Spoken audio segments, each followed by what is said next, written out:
Hora das notícias do Legislativo, porque ontem foi dia da reunião ordinária de número 71 e os vereadores aprovaram em segunda análise projeto de lei de autoria do vereador Felipe Marchesi, que acrescentou um artigo a uma lei de 2010 que proíbe a utilização de telefone celular ou equipamento similar no interior dos estabelecimentos bancários e instituições assemelhadas.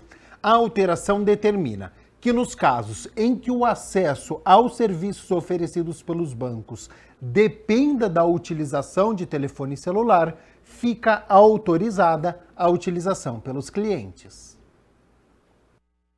É um projeto que já está em segunda votação na noite de hoje e que, passando por essa aprovação, seguirá ao Poder Executivo para a sanção do prefeito desse projeto de lei tão importante. Eu acrescentei esse parágrafo 3º desse projeto de lei, que na época, como você bem disse, em 2010, proibia a utilização do aparelho celular. Então, com esta lei, eu estou autorizando todos, os clientes que utilizam as agências bancárias a utilização dos aparelhos celulares dentro das agências bancárias. A gente sabe que a tecnologia ela vem avançando, os aplicativos, os serviços do banco, todos estão no aparelho celular. Então, com certeza, é um projeto importante que também pode ser que futuramente até os próprios bancos possam facilitar através de Wi-Fi para que todos os clientes possam ter esse acesso à internet dentro das agências bancárias. Na época, em 2010, nós sabemos que até foi muito noticiado aqueles roubos, nas saidinhas de banco, a pessoa ligava, passava quem estava retirando dinheiro, mas nós sabemos que isso parou e com certeza com este projeto de lei, ele autorizou. Hoje mesmo eu estive no banco da Caixa Econômica e eu estava com uma dúvida no aplicativo, eu acessei o celular a pedido da funcionária do banco. Quer dizer, isso na prática já vem ocorrendo, então estou colocando este parágrafo 3º da lei para normatizar o que já vem acontecendo entre os clientes e os funcionários nas agências bancárias. E a gente segue na reunião ordinária de número 71, porque também foi aprovado, com 3 votos contrários, o projeto de lei de autoria do vereador Otto Alejandro, que promove uma alteração numa lei municipal de 2011, que rege as regras contra a poluição sonora na cidade.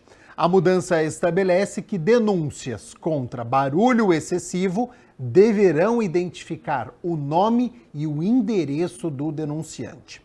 Segundo o parlamentar, essa informação será mantida em sigilo, mas possibilitará que a medição do barulho seja realizada do local de onde foi feita a queixa. Nós precisamos fazer a alteração dessa lei 14.011 e estabelecer que seja apresentado o denunciante ao poder público pela questão de aferição. Na última atualização da NBR de 2020, fala que a aferição tem que ser feita no denunciante, correto? E não está sendo feito dessa forma, está sendo feita no denunciado, na porta do estabelecimento. E isso tem causado prejuízo a todos os comerciantes, não só donos de bares, restaurantes, mas em igrejas evangélicas, em igrejas católicas, em festas particulares. E fazendo essa alteração vai ser justo a todos, porque toda a população vai ter a sua tabelinha ali da NBR e automaticamente quando ela fizer a denúncia, o fiscal da prefeitura vai manter em sigilo quem denunciou e vai fazer a aferição lá na porta para ver se realmente está dentro dos limites pelas normas claras ali da NBR. Vereadores que votaram a favor e contra o projeto se manifestaram na tribuna. E que eu também frequento os bares. Um dia desses, há 10 dias atrás, no aniversário de uma pessoa, dona desses bares, eu vi uma ação da guarda, chegando lá, gerou uma tensão no momento, conferiram a situação e estava adequado, foram embora, mas gerou a tensão quando chegou. Então, primeira questão, pode se propor projeto de lei e dizer para você, está resolvendo. E seria muito tranquilo para nós aqui, eu vou votar a favor. Seria muito tranquilo eu vir aqui e falar, não, vou votar a favor. Quem tá insatisfeito que mude. Ia agradar vocês. E não ia resolver. Porque o problema não está só nessa legislação. O problema está na forma da abordagem. O problema está em decretos regulamentando essa situação que não passou, inclusive, por essa casa e que não deu formação para quem está indo abordar. Eu vou ser um pouquinho mais específico. As pessoas que eu converso na Vila União já não aguentam mais sábado, domingo, sexta-feira, porque uma determinada adega, não, a culpa não é da adega. Então fecha a adega, se a culpa não é dela. E pessoas que estão vindo defender essa liberdade, defender o projeto que está aqui. E Otto, eu falo que o seu projeto ele é importante, isso tem que ser discutido. Mas misturar o fluxo, o pancadão, com quem é empresário, tem um restaurante, tem uma música ao vivo, tem um som ao vivo, tem alguma coisa para melhorar o ambiente ali, não vamos fazer essa confusão. Porque senão a gente vai começar a ter julgamentos aqui e decisões equivocadas. Nesse caso em particular, a gente está misturando de uma forma aqui que é muito perigosa. Insisto mais uma vez, a dona Maria, o seu José, o seu João, que está na casa dele, que quer descansar, que não aguenta mais, meses, não são dias, são meses que ele não consegue dormir. Ele não sabe mais o que faz no final de semana. Às vezes pede para a tia dele receber ele na casa no final de semana, porque ele falou que não consegue mais ficar na casa dele no final de semana. É essa atitude que a gente está discutindo aqui? Você pode assistir na íntegra a reunião ordinária de número 71, com todas as discussões e votações, que durou quase 4 horas, no youtube.com/TV Câmara Campinas. Tem uma aba lá escrito ao vivo, você clica e consegue encontrar a reunião ordinária de número 71 e, claro, que toda a nossa programação. A gente segue aqui com as notícias do Legislativo, porque a Comissão Especial de Estudos sobre População em Situação de Rua promoveu uma reunião para debater o trabalho de ONGs e voltou a discutir sobre dignidade menstrual de mulheres vulneráveis. Foi realizada a 13ª reunião da Comissão Especial de Estudos sobre População em Situação de Rua, presidida pelo vereador Paulo Gaspar, com a presença dos membros Cecílio Santos e Major Jaime. Neste encontro, a comissão recebeu representantes de 2 organizações não governamentais, o Projeto Social A Esperança e o Instituto Compaixão Aquece, que contaram sobre o trabalho que realizam nas ruas de Campinas. Estava até conversando aqui com o presidente Paulo Gaspar, de todas as demandas que estão acontecendo, dos fatos também graves que vêm acontecendo na cidade. Vou dar um relato, a gente tem recebido muitas pessoas que têm comentado exatamente a insegurança na cidade. Fatos como que nós tivemos até muito próximo daqui, um desmanche que foi encontrado, mais de 200 quilos de material reciclado, que muito possivelmente proveniente de ações delitivas, das pessoas que não são moradores de ruas. Eu sempre falo sobre isso. Pessoas que estão se beneficiando de uma rede de assistência que existe na cidade, de pessoas que necessitam, que precisam de assistência, mas infelizmente outras poucas, mas que se beneficiam disso e nos horários mais improváveis possíveis estão fazendo atitudes, tendo atitudes delitivas aqui na cidade. Eu tenho dito que as entidades cofinanciadas pela Prefeitura fazem um trabalho de excelência. É claro que a gente sempre tem joio no meio do trigo, não é? Mas a grande maioria das entidades cofinanciadas pelo município prestam um excelente serviço. Não é diferente na área da assistência social, e eu creio que as entidades aqui presentes farão a sua explanação do trabalho que vem desenvolvendo nesta área, e é muito importante para a gente essa escuta, acrescentar isso no relatório é fundamental. Durante a reunião, foi apresentado o trabalho feito pelo Instituto Social Flor, que tem como a missão levar a dignidade menstrual para mulheres que estão em estado de vulnerabilidade. nós temos o propósito de levar a dignidade menstrual para as mulheres da região de Campinas. Apesar de ter nascido aqui em Campinas, o Instituto, a gente acabou abrangendo para outras cidades, que é o que contempla aí quase 1.000 kits de higiene de entrega por mês.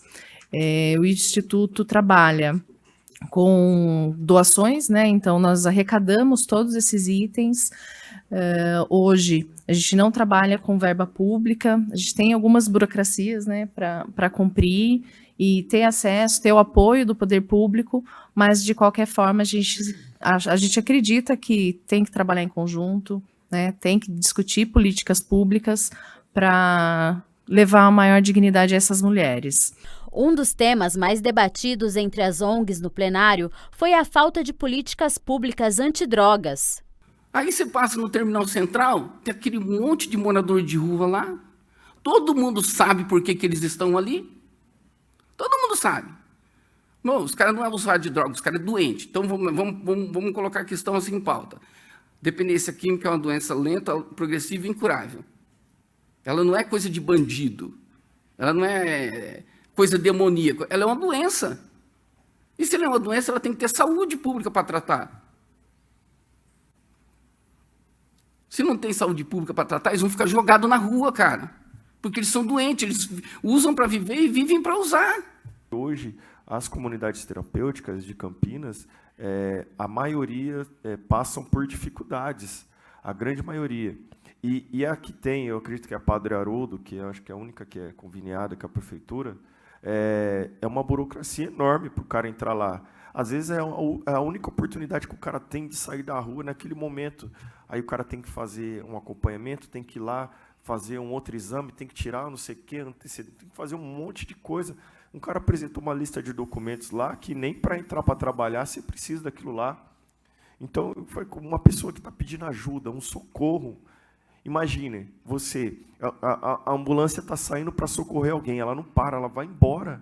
Se essa pessoa está pedindo socorro, é porque o negócio é urgente. Só que muitas das vezes toda a burocracia que é colocada ali, o cara desiste no meio do processo. Se não tivesse essas entidades, essas ONGs fazendo esse trabalho paralelo com o poder público, a gente vê que o poder público não dá conta do problema. Com as entidades também não dá, né? Então a gente precisava de mais entidades trabalhando e o poder público trabalhando com mais eficiência. E a sociedade fazendo a parte dela também. O que a gente vê, infelizmente, é que a sociedade está mais no sentido do pé atrás e querendo interromper o trabalho dessas entidades, porque ela acha que com esse trabalho assistencial você está colaborando para aumentar o problema, que é um grande equívoco e um grande preconceito, e as pessoas que entenderem e escutarem o conteúdo dessas reuniões vão entender que é exatamente o contrário. O que as entidades fazem é amenizar o problema e não deixar que eles aumentem.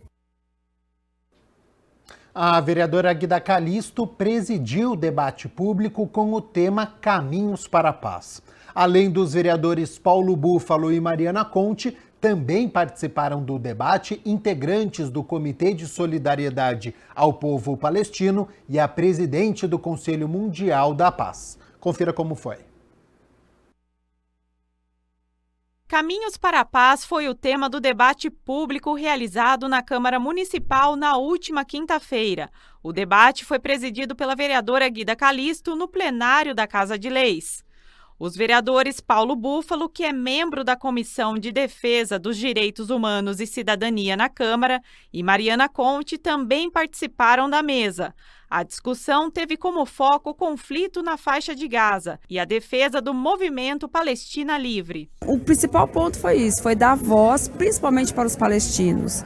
Desde quando começou de forma mais intensa, né? Porque a ocupação de Gaza acontece já há muitos anos por parte do Estado de Israel. Para nós foi importante ouvir né, essas pessoas que é da comunidade palestina, que moram aqui na cidade de Campinas, que estão aqui na cidade de Campinas, que residem aqui e que tem famílias, inclusive, que estão lá na faixa de Gaza nesse momento sofrendo e que podem morrer a qualquer momento. Que é muito importante que esse espaço aqui aconteça, porque é importante que a população de Campinas tenha oportunidade de ver outro lado dessa história, de ver a situação que acomete hoje o povo palestino e que a gente precisa, e eu entendo que a gente precisa construir solidariedade, que todos aqueles que estão nos ouvindo, que são pacifistas, que querem que essa mar de sangue acabe, que sejam, então, se somem na luta pelo reconhecimento do Estado palestino. E destacar que aqui não se trata de uma mesa ou de um debate antissemita, como tem se tentado enfatizar nessa casa, mas de denúncia do sionismo e de defesa da paz, mas a paz duradoura.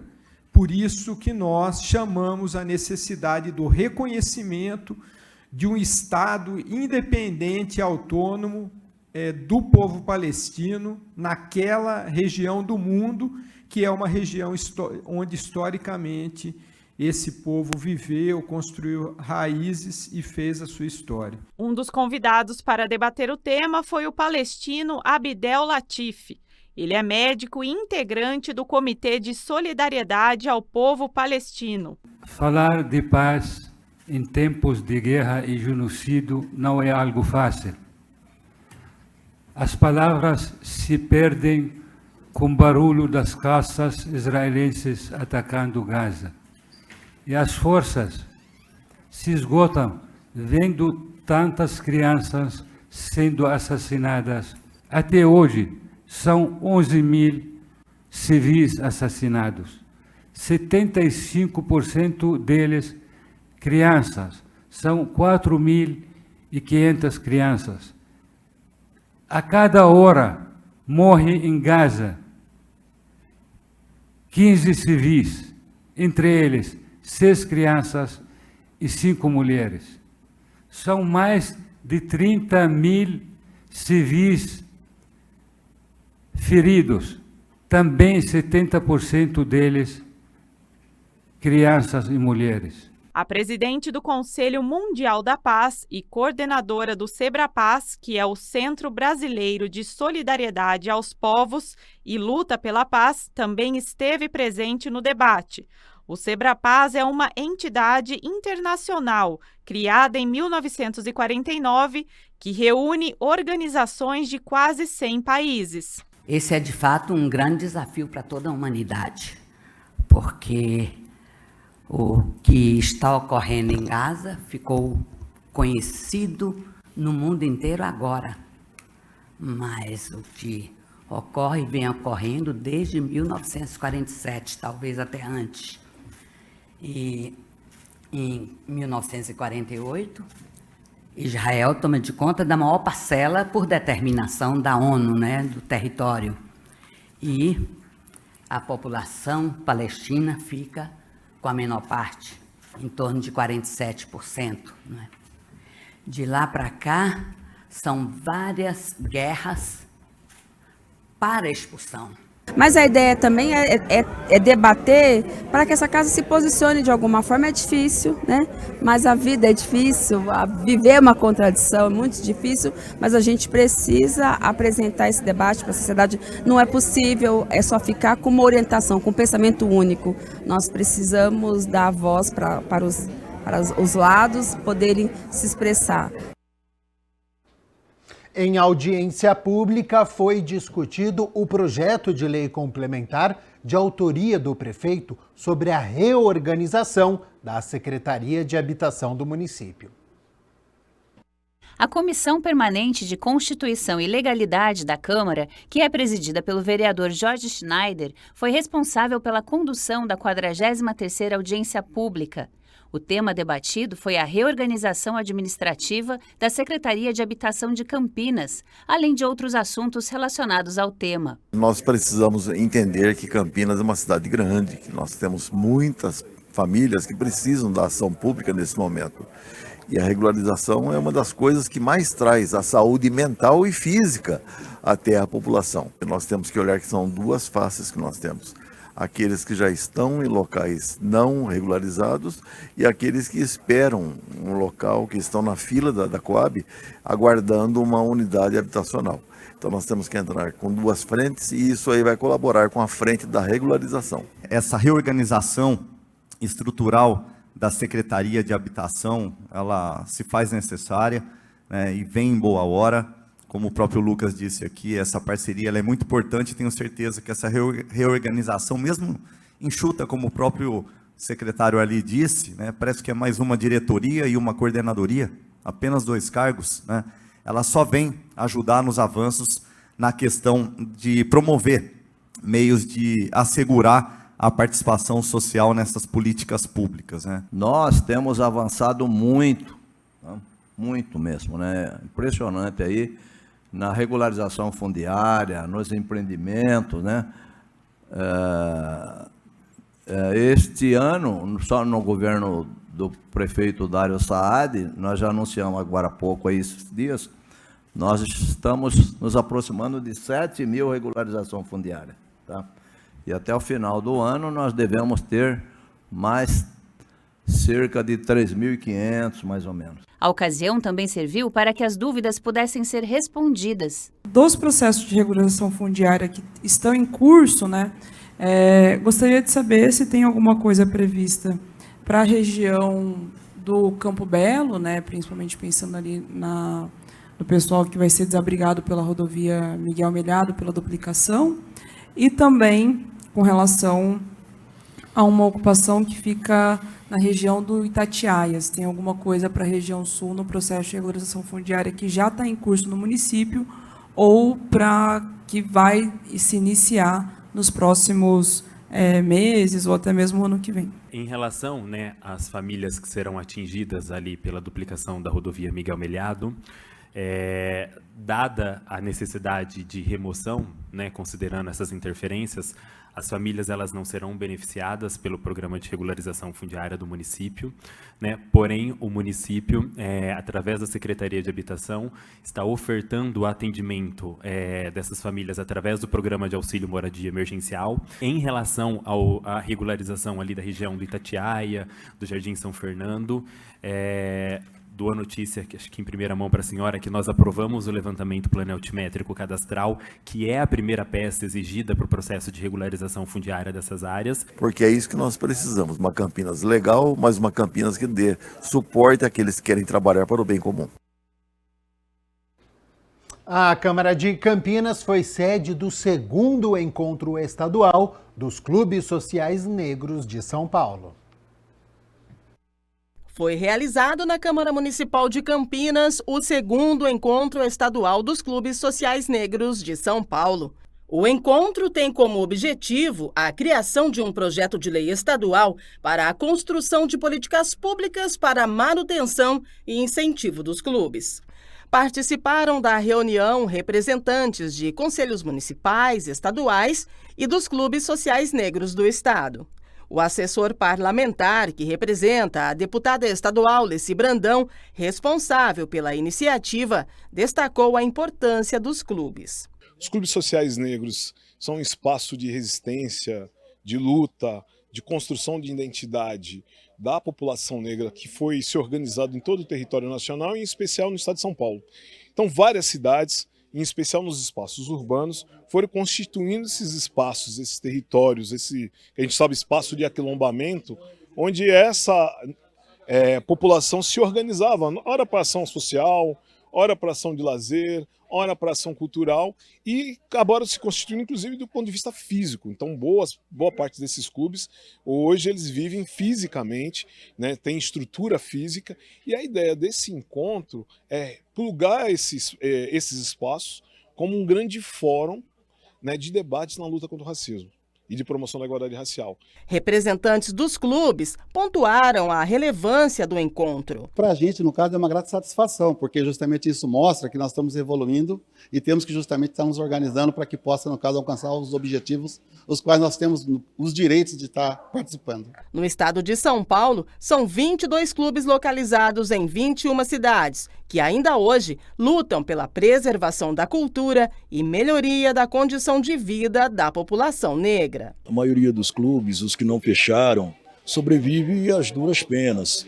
E há uns anos atrás, uns 10 anos atrás, o IFAM começou a fazer a catalogação desses clubes como patrimônio material, né? O Estado de São Paulo reconheceu os clubes como patrimônio do povo do Estado de São Paulo. Ocorre que até hoje não teve nenhuma política pública para a manutenção desses clubes. Nesse sentido, esse encontro, essa discussão, ela é muito pertinente até para a gente manter viva a nossa memória. Na minha opinião, essa reunião ela é um resgate a toda a nossa cultura, a todo o povo preto. Porque pós-pandemia, os clubes sociais, eles ficaram, se já tinham dificuldades, elas só aumentaram. As políticas públicas, elas precisam ser mais efetivas. Na realidade, é o que a gente está mais precisando. E um apoio, né? Alguém que nos apoie nessa empreitada. Desenvolvimento de políticas públicas, projetos para captação de recursos e troca de experiências. Esses temas estiveram em pauta no segundo encontro estadual dos clubes sociais negros de São Paulo. Trazer essa proposta de reunir o grupo, pensar em um fórum do grupo, veio para nos fortalecer. Eu acho que é um momento tão importante estarmos justamente nesse, o fortalecimento, fazer as uniões desses clubes para ver os desafios que temos em comum, o que enquanto junto podemos fazer, né, para trás, o que é tão importante, a identidade dos clubes tem, né, e a contribuição que ele pode, justamente no momento que nós falamos de uma política antirracista, de um espaço antirracista, temos esse clube, os clubes ativos e com potencial. Para que possamos, de fato, fortalecer a existência, né, desses clubes onde a população preta, né, fazia ali seus atos em si e hoje a gente precisa desse fortalecimento, né? Então, essa reunião vem para fortalecer e, obviamente, a gente criando políticas públicas, inclusive, para que isso, de fato, se concretize.